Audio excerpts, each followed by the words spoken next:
Sinubukan kong makipag 5v5 at humanap ng random na kampi dito sa Tide Clash na solo challenge.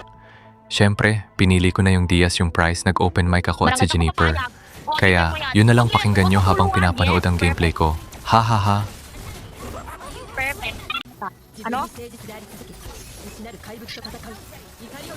Luban naman to? Di pa nahugas panty ko. I would not ask to have just one more chance to see. Patay na ako eh! No. Yan, patay na yan! Patay na yan! Ayan, nice! Nice! Bet, tutulungan kita! Tutulungan kita mamatay. Sabi ko naman sa'yo, grabing player yan, di pa nakuha yung Lord. Ay, sorry. Kaya ako na dito bala kay Luther. Ako na bala dito. Gusto nang mag-push kung kaya mong mamatay.